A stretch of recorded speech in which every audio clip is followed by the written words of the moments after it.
ቅዱሳን እንኳን ደስ ያላችሁ። መጽሐፍ ቅዱስ ላይ እንዲህ የሚል ቃል አለ። እንኳን ደስ ያላችሁ። አነብላችኋለሁ። እንዲህ ይላል፣ እናንተ የምድር ጨው ናችሁ ይላል። የምድር ጨው ናችሁ። ጨው አልጫ ቢሆን ግን በምን ይጣፍጣል? ወደ ውጭ ተረግጦ በሰውም ከመረገጥም በቀር ወደ ፊትም ለምንም አይጠቅምም ይላል። እናንተ ደግሞ ይላል የዓለም ብርሃን ናችሁ። በተራራ ላይ ያለች ከተማ ልትሰወር አይቻላትምና መብራቱንም አብርተው ከእንቅበታችም አይደለም እንጂ በመቅረዝ ላይ ያኖሩታል፣ በቤት ላሉ ሁሉ ያበራል ይላል። ጌታ ለዘላለም ይባረክ። እንግዲህ እግዚአብሔር በዚህ እይታ ነው የሚያየው። እናንተ የዓለም ብርሃን ናችሁ። እናንተ የምድር ጨው ናችሁ።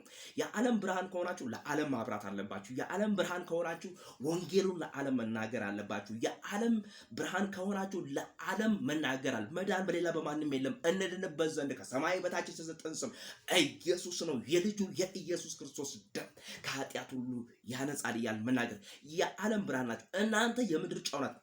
በምድር ላይ ስንኖር እኛ የምንጣፍጥ የምናስታርቅ መልካም የምናወራ በረከት የምናወራ ለሌላው መደሰት የምናወራ ለሌላው ማለፍ የምናወራ ለሌላው መኖር የምናወራ ለሌላው መሄድ የምናወራ ለሌላው ማደግ የምናወራ እንጂ ክፉ የምናደርጋለን። ጨው በባህሪው መልካም ባህሪ አለው። ጨው በባህሪው የሚያጣፍጥ ነው። ጨው በባህሪው የሚጠቅም ነው።